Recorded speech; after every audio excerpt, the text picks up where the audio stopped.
Good morning.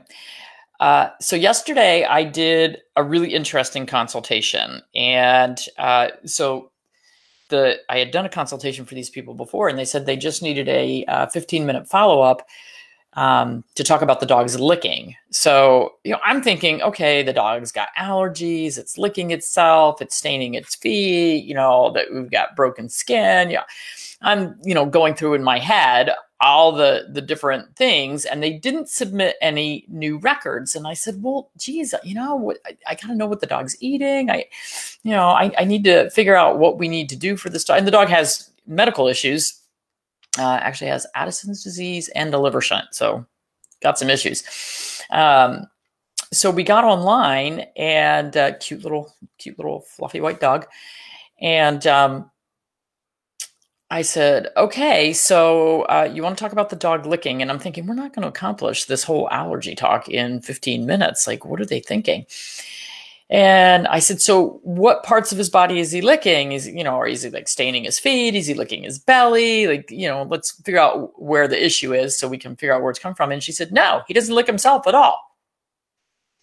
And so now I'm really confused. And she said, no, he licks us. And I said, oh, really?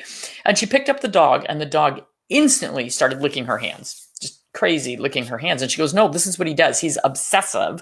He chases us down to lick us. And she said, it's getting really obnoxious. So then a few minutes later, your little Allie licks the furniture all day. Well, that's what Abby used to do. There's a video of us cooking in the kitchen, and it's on YouTube, and Abby is in the background licking the refrigerator the entire time. Very distracting. So almost every comment on the post is about the dog licking the refrigerator. And I said, well, okay, does the dog lick furniture, floors, walls, rugs, anything else? She says, occasionally, but really the dog licks us. And then she said, oh, here comes my husband. So he came in and sat down next to her. He took the dog instantly starts licking his hands. So the entire time that we're on this Zoom call, the dog is obsessively licking their hands nonstop. And then she said, yeah, when my husband comes in from the gym, the dog is like crazy, goes over and licks his legs and just chases him and won't leave him alone. I said, your dog is craving salt. Your dog is licking you for salt. And then I said, do you use any hand creams or skin lotions or, like hormonal creams, anything like that? Because that would be a huge problem, because the dog would be absorbing anything that you would use. And she said, no, we don't use anything at all, because the dog licks us all the time. So we're really careful not to put anything on our skin. So the dog is on actually 2 commercial diets. But remember, he's got a couple of significant diseases that could cause, particularly the Addisons, could cause some electrolyte abnormalities for this little guy. They had blood work done. It looks fine, but this dog is looking for salt. He's got a little bit of an OCD as well, but he's really looking for salt. So I said, well, I think we have a simple solution. I think we need to add a pinch of salt, sea salt. We want it to be sea salt because that's the closest equivalent to the sodium chloride in our bloodstream. And I said, he gets fed 4 times a day. I said, okay, 2 of those meals, just put a little he's a little tiny dog. I said, let's just put a little pinch of salt on the food. And we'll see if over a few weeks that solves this little guy's problem, because that's really what he's looking for. I mean, if we listen to our dogs, they tell us, and cats, horses, whatever, the animals tell us very clearly what it is that they need. We just have to figure out what it is that they're saying. So this guy was being pretty clear, and the husband coming home from the gym and getting literally pummeled by the little guy trying to lick the sweat off of him. It's a pretty clear indicator that's what this guy needs.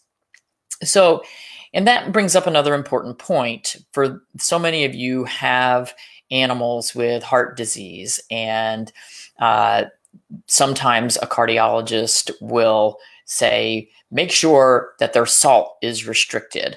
And it's a bit of a fallacy, guys. We have to restrict salt because we get cardiac disease and high blood pressure and atherosclerosis. That's not the same as our dogs. And the difference is pet food, most pet food, has very little salt. It has enough salt to just be what the body needs in the daily routine versus the way that most humans eat. We eat a ton of processed food. Breads, oh my gosh, if you buy a loaf of bread, a processed loaf of bread, not one of the fresh made ones in the store, but a loaf of bread off the bread aisle, put it in your cabinet. That stuff lasts for 4 to 6 weeks. It's incredible how long it lasts. And that's the salt that's in there, the sodium content in processed food, because salt and sugar are used as preservatives. Yes, that would be a problem if that's what our pets were eating, but that's not what they're eating. And I got an email from a pet food company that was reformulating something. And when I looked at it in the formulation, the sodium and chloride were just barely in the normal range. And I said, you need to add more salt in here. And the response was, I was really afraid to add more because, people get so wigged out about seeing salt in the ingredient list. Well, the salt was already in the ingredient list, and we need enough. And it was a puppy formulation. So we really want to make sure that we have enough salt in there that we're not going to cause issues. Sodium and chloride are very important in the function of our cells. And without them, our cells do not function. And very commonly, I would see people with pets on their lab work, their sodium and chloride are low because everybody's so afraid of using any salt at all. So I'm a salt junkie. I eat too much salt because I love salt, but that's what my body craves it. So for your dogs with heart issues, no, you don't want to be feeding them processed bread, processed chips and junk food, things that are processed with tons, human foods that have a ton of salt preservative in them. But pet food or making your own food and adding a pinch of sea salt to it is what our pets need. So don't try to make them salt free. I get consultations from people all the time that say, well, my cardiologist told me to make sure that I didn't have too much salt in my pet's diet and I can't find a food without salt. No, you can't, because they need it. And you shouldn't find a food without salt. And I didn't look at the 2 formulations this dog was being fed, but because of the liver shunt, it was on really deficient foods. It's kind of what the dog needs because of the shunt. But nutritionally, yes, it was making the dog do okay. Were they diets that a normal dog would thrive on? Not even close. But they were nutritionally complete on paper, and the dog was doing okay. But with his shunt and his Addison's, he kind of needed a special diet. So, okay, everybody have a wonderful Friday.